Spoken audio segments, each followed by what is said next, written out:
My name is Daniel Herman. I'm the publisher of Hermes Press, and we're here to honor Wrightson, who passed away this year, unfortunately, after a rather long and good, tough fight with brain cancer. When this book originally was conceived, he was still around, and when the book was set to be published, he was still around. It came as quite a shock when he passed away because the book was in production. I'm going to keep my comments short, but I want to explain the organization of what we're going to do here. First of all, the book and the panel are about something that no one has ever seen who likes Bernie Wrightson, and no one has ever seen, period. Bernie Wrightson, between 2006 and 2007, worked for Hermes Animation. He was brought in to work on the reboot of Hermes from Mars, but he also had his own separate projects he was working on. And we're going to show you, and we're going to discuss his career generally. We're going to discuss his life and importance as a Bronze Age artist. And we're also going to show you some video, which is basically snippets from film features that were prepared as pitches that no one has ever seen. So when you leave here today, you'll have the experience of seeing Bernie Wrightson's work as it's never been seen before, and you'll be some of the first people outside of the studio to see it. It goes without saying that Bernie was a very influential artist in the Bronze Age, and helped form the styles and the point of view that defined that period of time. But let's talk about who we have here today. First of all, on my left to the most extreme is Marv Wolfman. Marv knew and worked with Bernie for a long time. As a matter of fact, he was responsible for his first published story. So he knew him and associated with him before he did that story. He was working at DC Comics, and knew him subsequently to that, and continued to work with him and know him for the rest of his life. Sitting to his right is Tom, as we affectionately call him, Tom T. Tom is the owner of the Gang of Seven Animation Studio. He's a producer, he's a director. He's done a number of things in animation, including his work with Bernie Wrightson. You may have heard of some of the things that he's done. I'll just very briefly mention them. He did Hermes from Mars. He did Fantastic Four. He did Fire and Ice. He worked on Fire and Ice with Frank Frazetta. He did He-Man, he did Iron Man, he did She-Ra. So, and he worked with Bernie on some projects that were never completed, and you're going to see some of the parts of them. So that being said, first we're going to show about 2 minutes of video, which is going to show you an evolution of Bernie Wrightson's art, and then I'm going to discuss and ask some questions and have a conversation with the panel members. And then we're going to focus on the animation art, and Tom is going to do a lot of talking about that, and we're going to show the animation reels. And then we're going to open the program up to a question and answer. So how does that sound, everybody? Sound interesting? All right, let's start with the brief video that we have prepared to show you the evolution of the artwork of Bernie Wrightson.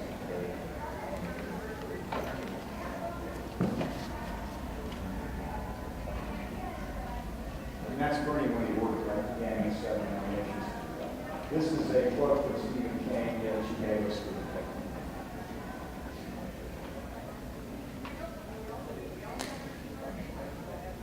That's a piece that he and Mike Luna did together on the shadow.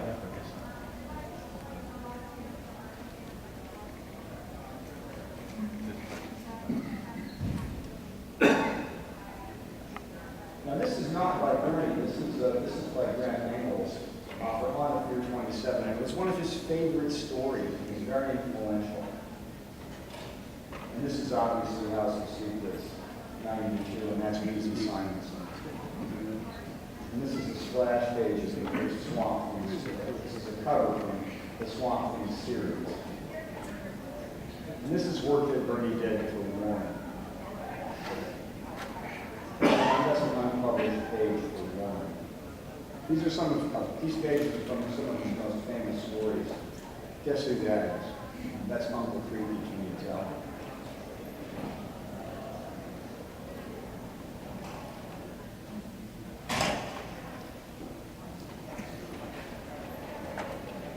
These are obviously plays from Frank's show is Frankenstein, and they show his incredible work on that title. These are later pieces. This is one of the last pieces he did for IBW.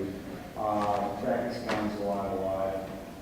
This is the final finished color concept for Wrightson. These are model sheets where he did the designs for the characters.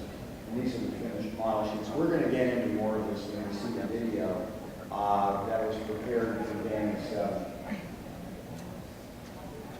These are all his designs. And that's it. That's a brief look at Bernie generally. Now, let's talk to Mark. Mr. Wolfe, sir. Yes, sir. You knew Mr. Wrightson a long time. And is there some story that you could relate, which is kind of indicative of Bernie, would be the archetypal Bernie story? Because Bernie was a great guy, but I don't need to tell people that. You can tell us. Well, I certainly, I knew Bernie before he turned professional, because he'd be at the Comic-Cons, and we'd all get together at the parties, and he'd be showing his portfolio, and it was like looking at a young Frank Frazetta type of material, especially something like Uncle Bill's Barrel, which was pretty amazing. And we were all fairly new, and the way DC at that particular time worked with us, they were training us as well as seeing how good we were, whether we could actually do it. A lot of artists could present great samples, but you don't know if they've taken a year to produce those samples or if they've taken 2 weeks. There's no way of knowing. So what happened was I was assigned to write a lot of these 1- and 2-page stories called Kane's True Case Files, which were reportedly realistic stories of strange encounters. That was very big in the late 60s, early 70s. And I'd write a ton of these, which would show whether or not I could write, have a full story in 1 page. But then it would be turned over to an artist, a brand new artist, and see how long it took them to do it and if that work was done. And Bernie was the first one of those to get them. And he did beautiful jobs, as you can imagine. And he did it pretty quickly, which meant he could actually make deadlines. And he wasn't laboring over it for 200 years. We all became friends. We went to the different conventions. And I remember one time, I think it was Baltimore. It's a long time ago, so I'm a little bit off where he was from. And we went to his house, and it fully explained Bernie, because directly across the street from his house was a giant cemetery. And I think that fascination with that creepy cemetery type stuff had to have influenced him over the years, because so much of his work was set in cemetery type situations. But that's where he was from, and it was really funny. But we did a whole bunch of stories together. Let me ask you this. When he was brought in originally at DC, when he was originally brought into DC, Carmen Infantino had seen the Uncle Bill Barrel story and was very impressed with it, and Dick Giordano actually brought over Carmen Infantino to talk about it. And he was assigned to do a strip called Nightmaster. Do you remember the Nightmaster? Yeah, that came after he did a bunch of, that was with Denny O'Neil. That came after the single-page stories. He was doing the Nightmaster thing, which is sort of a sword and sorcery, fantasy type thing. With me, he did a couple of stuff for outside magazines. He did a story called Air Breather for a science fiction comic out, and for a humor magazine, we did a parody of Planet of the Apes. And the most lasting one was something that most people wouldn't even know that we did. I was assigned to put together a magazine called Weird Mystery or something like that, I forget. And to use material that was already in-house. It was written off material, and that was to save some money. And I asked if I could have a host, like all the other DC books. Mystery book, Cain, Abel, the Three Witches, all that sort of stuff. And they granted me 1 page of art.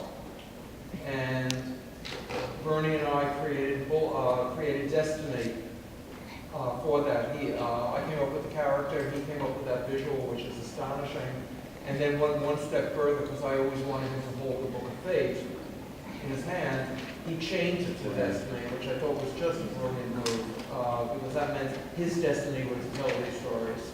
And just great stuff. And the character is so well received. I mean, years later, Neil Gaiman asked if he could use it, and I said sure. And he put him, of course, in Sandman as one of the. And I'm forgetting the names now. I'm sorry, but yeah. So that the character from Sandman actually was one that Bernie and I created. Exactly. Well, now, what was the last time you worked with Bernie?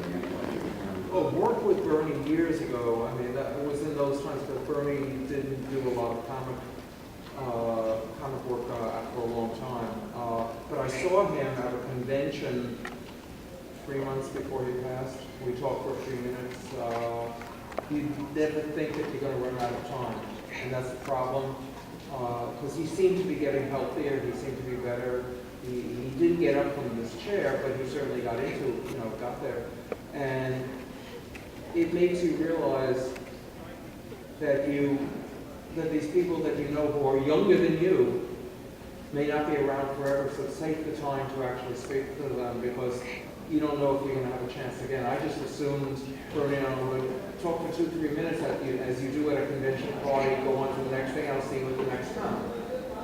One of the questions I had for you, which I thought about, because I wrote the historical essay for the introduction of the book, was when he was at the party, and I think you may have even been there, when he went, he broken up with his girlfriend. He broke up with his girlfriend, and he went out in the car with one wine, and they were discussing the storyline I'd written called Swamp Thing. Were you at that? Remember anything about that? Not really.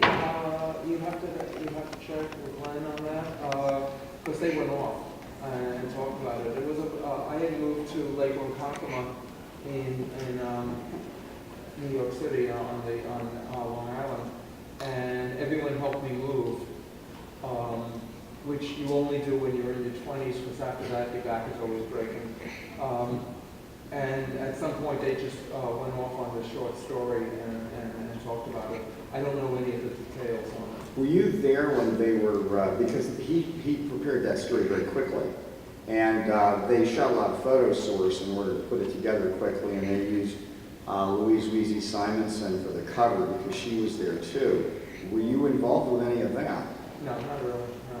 Well, now let me show everybody the book, and then I'm going to give you this copy. This is a copy of the book that was created just for this convention. It's different from the other book because it has the colored versions of the concepts as opposed to the black and white ones. And this book also has a card, and we'll get into this later. And believe it or not, this is not a credit card. It's a download card. And what it'll permit you to do is it'll permit you to download the complete short film changed for $1. A very high resolution, just like a DVD or a Blu-ray, and you'll be able to see this short that was prepared by Gang 7 Animation, which no one's ever seen. So you'll get to enjoy that. And in addition to that, one of the drawings that Bernie did for Gang of 7, this is for a feature called Juice, which you'll learn a little bit more about very shortly. This was taken right off the artwork, and it was numbered in an edition of 100, and it's only for sale here in memory of Bernie and to celebrate Bernie's life and his work with Gang 7. So with that, I am going to give this, I'm going to put it back in its plastic bag first, so it doesn't get messed up. I'm going to give this to Mr. Wolfman because we promised to give it to him. And I want to have his copy. And now there are only 99 copies left. And if you want one of these, they are going rather quickly. You do have them on the date, which is 1828 and 1823, but I'm not here to sell books. I'm Wrightson. Let me give this to you. Here you go. Thank you very much.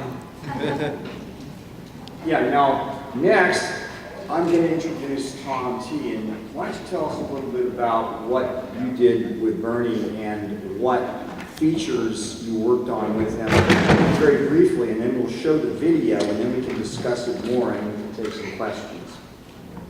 Well, Bernie working for the studios when it was bolts of lightning, you don't expect it. It's Dave Armstrong knew he was in town. He was working with us, and he said, "Well, Bernie, I can't remember. It was something like you may want work, and work inside up. Well, hell, let's bring him in." And so Bernie came in, and he just lived a couple of blocks away from the studio, and he liked the idea of like I talked to him about what it was about, and the idea.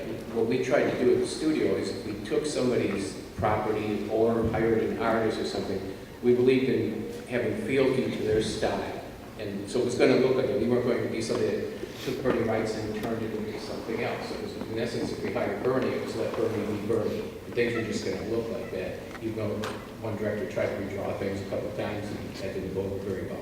But anyway, Bernie came in, and so he started Piper. So it was a clean slate, and it was, he started doing that. And as we were doing the show,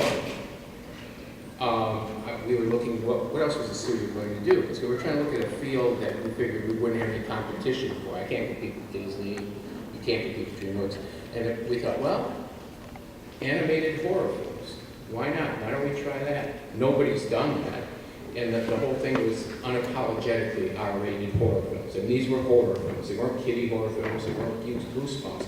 And who better for that than Bernie? He said, I've got Bernie Wrightson right here. And so we made a deal with Bernie to adapt his graphic novel Freak Show, and then that he and Bruce Jones wrote. And we developed a new one that Daniel was talking about called The Juice. And that was, we call that our pandering horror film. It was sex, drugs, and rock and roll, and out in the woods with boys and girls. You can kind of fill in the blanks, but it was a dark comedy. And then Bernie suggested something that at the time I thought was a horrible idea. This was 12 years ago. He said, let's do a film about zombies. And in my infinite wisdom, I like, nobody wants to watch a show about zombies. We're not going to do that. It's going to be terrible. And they move too slowly.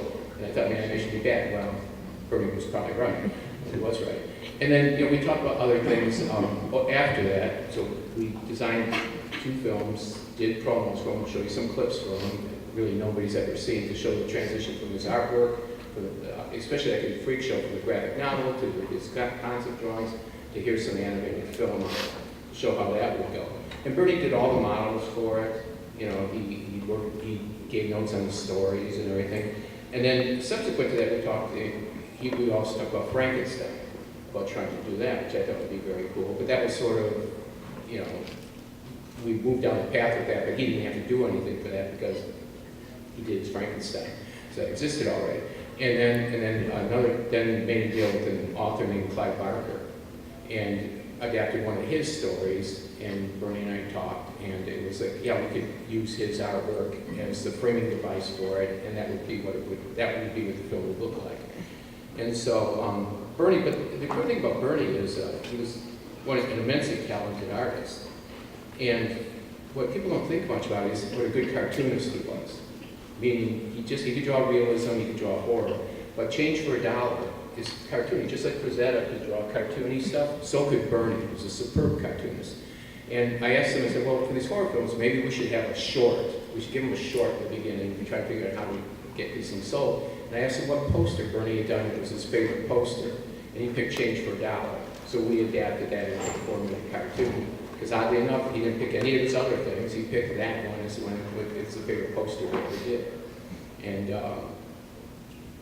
so we've been developing those since then. We've now got a package together in these films, 4 of them, and talking to people right now. Actually, wanting to get Bernie. I was so desperate to get him into work. So Bernie was alive. We just couldn't make that clock happen. And so, but then I wanted to do the book because we had hundreds of Bernie Wrightson drawings. Now that sounds pretty good to collectors. You have hundreds of Bernie Wrightson drawings, but only I had them. And only some, so I felt it was only fitting to get them published, so fans could enjoy them and see a whole other side of Bernie that nobody ever knew, nobody ever thought about, and that Bernie did with complete integrity. And another thing that Daniel didn't mention, we made several real limited edition plates. That'll be a few copies of the book. And we took Bernie's rough concept, his rendered pencil drawing, and color painting at the end. and put them on a poster, and we went around to Mark Hamill signed them, Neil Adams signed them, Mike Valuta signed them, Mark Wolfman signed them, I signed it, which probably hurts the eBay value, and who else? Oh, Rob Paulson, voice actor Rob Paulson, and Jess Harnell, they all signed it. So it's a very limited edition. I'm not sure how many of those they're doing. We also have prints. I'm getting to a point here. Prints that Mark Hamill signed. They all signed prints of the characters. Mark Hamill signed the print of the character he did for Biker Mice. Jess Harnell signed his character, print of that. Rob Paulson signed it. And we're trying to raise money that we want to get money for Bernie's widow. And that's what's coming from the sales, the extra money from the plate, the limited edition plate, as well as any of these other things. And so, you know, if you come by the table and you get something, 100% is going to Bernie's wife Liz. So that's sort of our plan. Let me pick up on that, and I want to show the video. I was saving the best for the last, but the point is that a number of these plates were created solely for the purpose of raising money for Liz Wrightson. And 100% of everything that's collected will go to her. Our costs are of no consequence, nor are we taking back any of our costs. I mean, we wanted to, when the book was being prepared, Bernie was still around, and he's not anymore. And, you know, as a person who experienced cancer firsthand, I can tell you it's horrible. And we want to try everything that we can to help his widow out. So that's one, piece of what we're doing here today. But on that note, let's watch the video, and let's get a look at what we're talking about, and we can talk more with Martin, we can talk more with Tom, and we can take some of your questions. Bingo. Change for a dollar. Change for a dollar. Change for a dollar. Change for a dollar. Change for a dollar. Change for a dollar. Change for a dollar. Change for a dollar. Change for a dollar. Change for a dollar. Change for a dollar.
I should have bought you 5 hours ago.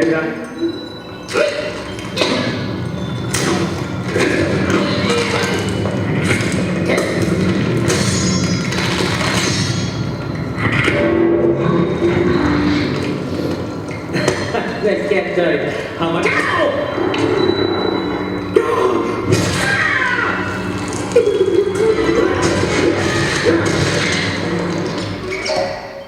Thank you.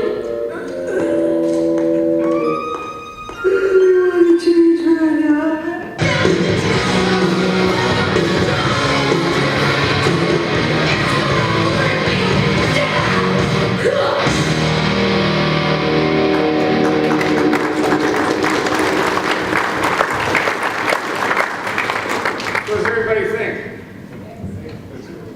Is Mark here?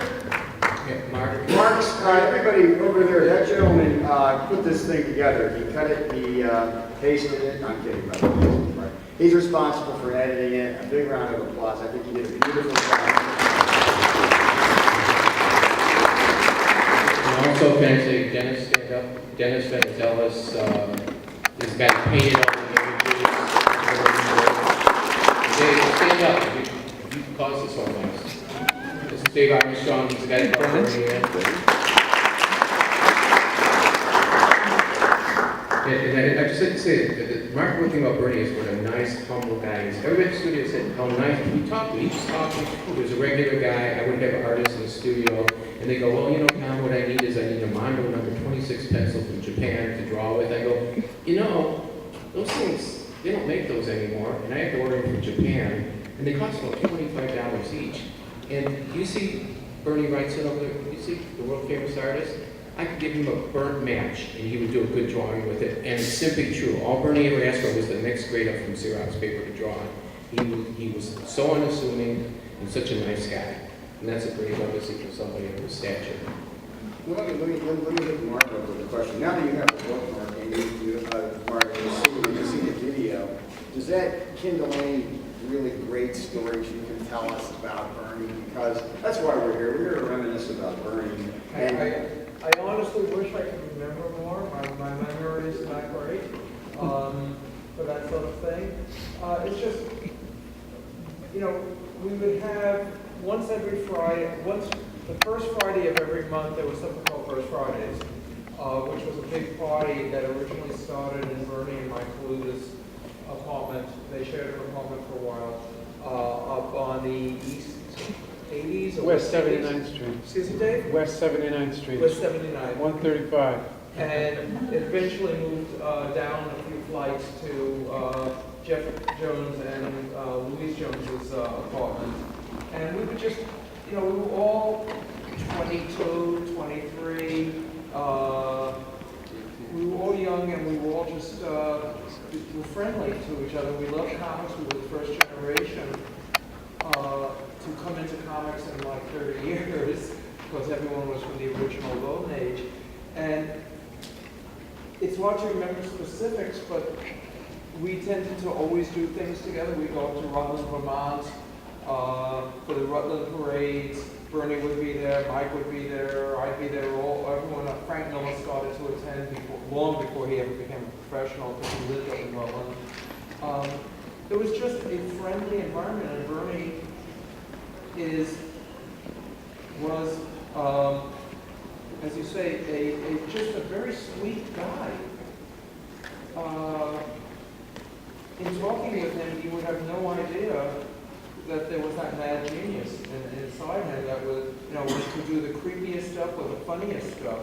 And as I say, I've done comedy stories and horror stories with him, and you just never assumed because he's very quiet, just sat there, and then suddenly these brilliant lines would come out. Because it was, as good as his ideas and thoughts were, his ink line was perfect.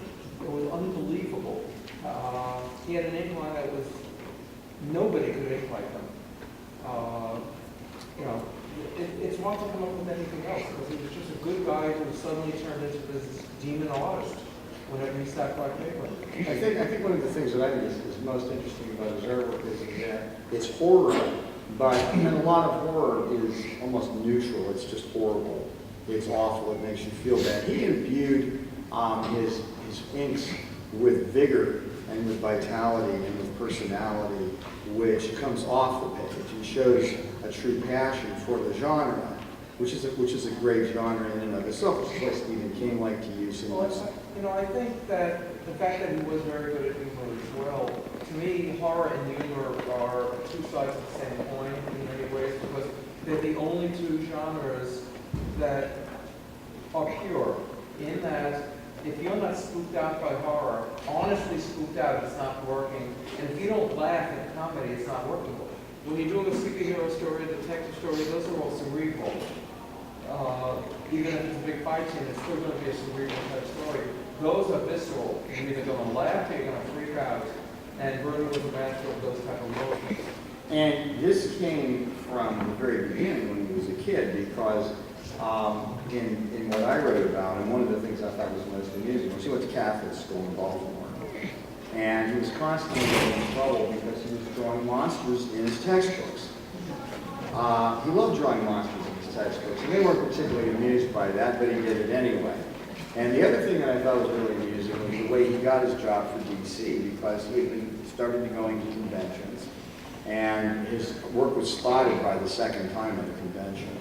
And Carmine Infantino, who was the publisher at DC Comics, saw his stuff and was impressed and said, yeah, I'm going to give you a job. And I'm paraphrasing. And Bernie didn't think anything of it. He more or less thought, okay, well, that's very nice. And he went back to Baltimore, and they couldn't find him anywhere. And they hunted him down throughout Williamson, and he got a call finally. They said, call Carmine